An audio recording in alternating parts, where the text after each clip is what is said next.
Assalamualaikum warahmatullahi wabarakatuh. Perkenalkan, nama saya Rina Septiana. Tepat tanggal lahir saya Cianjur 2 September 2003. Alamat Kampung Loy Malang, RT 2 RW 4, Desa Warga Asih, Kecamatan Kadupandak. Prodi yang saya ambil yaitu Manajemen Cianjur Selatan. Di sini saya akan memaparkan tentang materi kuliah, yaitu mata kuliah pengantar ekonomi makro yang berjudul penawaran dan permintaan agregat. Di sini ada banyak ya teman-teman. Ada penawaran agregat, permintaan agregat, persamaan kuantitas permintaan agregat, supply shock, mengatasi supply shock. Baik, di sini yang pertama saya akan menjelaskan tentang penawaran agregat. Apa sih ya penawaran agregat? Adalah hubungan antar jumlah barang dan jasa yang ditawarkan dengan tingkat harga. Yang pertama ada jangka panjang, yaitu dalam jangka panjang tingkat output ditentukan oleh jumlah modal dan tenaga kerja serta ketersediaan teknologi. Tingkat output tidak bergantung pada tingkat harga. Di sini ada kurva penawaran agregat jangka panjang dan kurva penawaran agregat jangka pendek. Di sini saya akan menjelaskan kurva penawaran agregat jangka panjang, yaitu LRAS. Bentuknya adalah vertikal. Produksi di tingkat ini menunjukkan posisi kesempatan kerja penuh.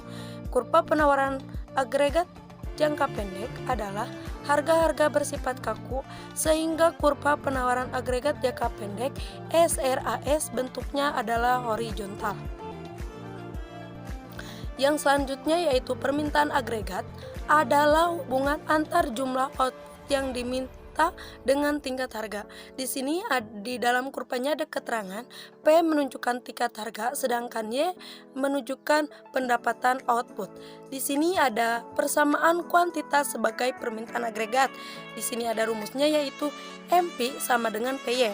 M menunjukkan jumlah uang beredar, yaitu JUB, sedangkan V kecepatan perputaran uang, dan P yaitu tingkat harga, Y adalah jumlah output. Yang selanjutnya yaitu pergeseran kurva permintaan agregat. Ada dua pergeseran, yaitu pergeseran ke kiri dan pergeseran ke kanan. Pergeseran ke kiri, penurunan jumlah uang beredar JUB menyebabkan bergesernya kurva permintaan agregat ke kiri. Sedangkan pergeseran ke kanan, bertambahnya jumlah uang beredar JUB menyebabkan bergesernya kurva permintaan agregat ke kanan.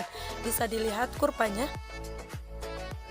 Selanjutnya yaitu ketika resesi, turunnya permintaan agregat. Yang pertama, perekonomian dimulai pada equilibrium jangka panjang pada titik A. Yang kedua, penurunan permintaan agregat yang mungkin disebabkan oleh penurunan perputaran uang menggerakkan perekonomian ke titik B sehingga output berada di titik alamiah. Yang ketiga yaitu ketika harga turun, perekonomian berangsur-angsur keluar dari resesi, bergerak dari arah B ke arah C. Bisa dilihat kurvanya.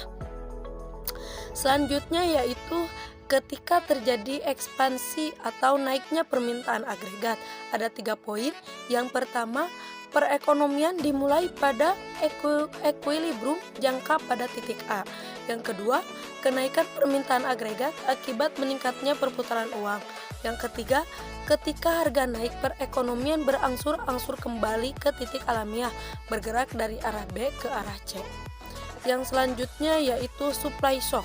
Ada 3. Yang pertama, guncangan penawaran memperburuk beban biaya dan kenaikan harga-harga.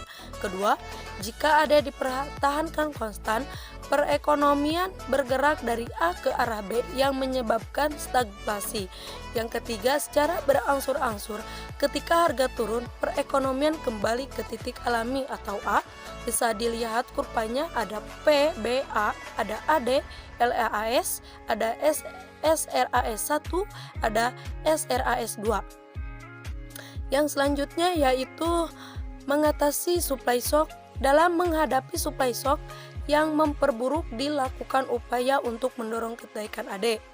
Ketika AD naik dengan bergesernya kurva AD1 ke AD2, maka perekonomian bergerak ke titik C. Yang ketiga, biaya dari kebijakan ini adalah tingkat harga yang lebih tinggi.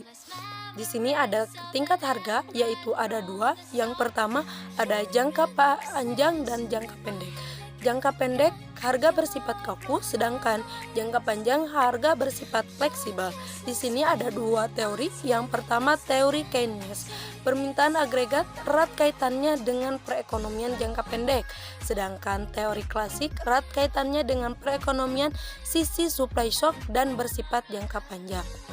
Mungkin itu saja yang dapat saya sampaikan. Mohon maaf bila ada kekurangan, kesalahan, dan salah memaparkan materi karena saya masih belajar.